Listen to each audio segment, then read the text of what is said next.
Hi, Deb Bly again with eXp Realty, the Bly team. Again, I'm here with Paul, and we are talking. So one of the things we frequently encounter is the consumer, and that's you, doesn't really understand the relationship between the real estate agent and the builder. Right. And on average, what percentage of homes that you guys sell do you think you sell with a real estate agent that's representing that buyer?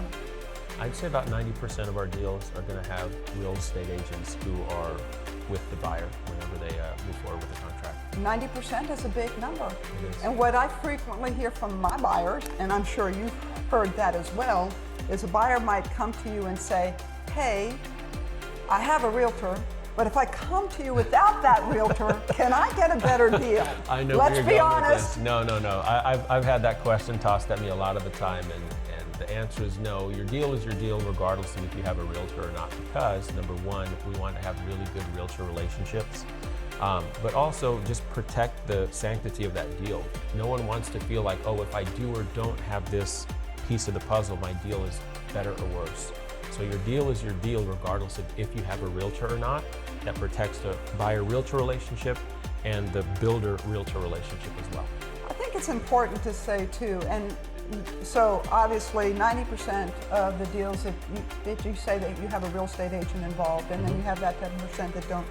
Do you think for the buyer who might be buying the first home, or they probably haven't been as involved in as many home transactions as a realtor that's been around for a while. Right. Do you think that overall there's a little bit more peace of mind for that buyer, having somebody there that's looking out for their interests and taking care of, and it's probably done this more than once, Absolutely. that's representing their best interest? Absolutely. Not that you guys aren't taking care of the client, because I think you guys do a great job of doing that.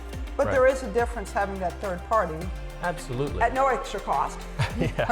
Yeah, I've been in this a very long time, and what I try to tell buyers is, because the deal is the deal, if you feel more comfortable having representation, we welcome it, right? And so a lot of the time with buyers who have a realtor, sometimes they'll sick them on me, right? And they'll ask them the questions that they may be too scared to ask. And that's the comfort zone that they have to go, hey, I want Deb to ask the question because I don't want to feel uncomfortable asking the question, That's right? funny, I get that a lot myself. There you go. And you and I know that we can have a nice objective conversation about that, because some buyers, they don't know what they don't know, and they just say, you know what, let me ask Deb to ask that question. Right. And a lot of the time, I can speak to the buyers directly, or I can speak to the buyers with a conference call, but there's a lot of comfort that comes into having somebody who's looking out for them, as well as being able to come to me as the build representative. Yeah, 100% agree. And honestly, anytime I've done a deal with D.R. Horton, you guys are actually really great to work with. So thanks for tuning in today. If you had any other questions about should you bring a realtor, just 1 second. One of the things that you mentioned, and I think that's important, when a buyer comes here, let's just say they walked in the door and they didn't have a real estate agent, you get ready to write the contract. You actually have to put in, there's actually an addendum that they sign, and they fill in that there's not a realtor. So once they come in the door and you get to that point, it's not like you could say, oh, I've got cold feet, I feel like I need to have somebody take care of me.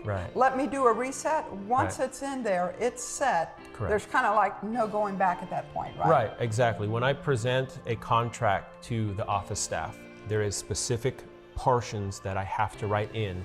Is there a realtor? And if I check yes, I have to write in who the realtor is, and it will be populated in the contract, who the brokerage is, who the realtor is, their real estate license, all of those things. And that's part of an addendum that the buyer has to sign. So if I check no, it's a completely different addendum. And so the buyers, at the time of, yes, I'm ready to move forward, that's when I have to get into the nitty-gritty of going, okay, you've said that you don't have a realtor. I'm gonna check the no box. Here's how it's gonna go. But if they do have a realtor, there are addendums that I have to check off. Sounds fantastic. I appreciate your time today. And as I understand it, Paul, every Monday they have a meeting, and after that meeting, he notifies us with the different specials that they might have going on for the week. So if you want to Correct. hear more about those specials, you better get in touch. Thanks for joining us.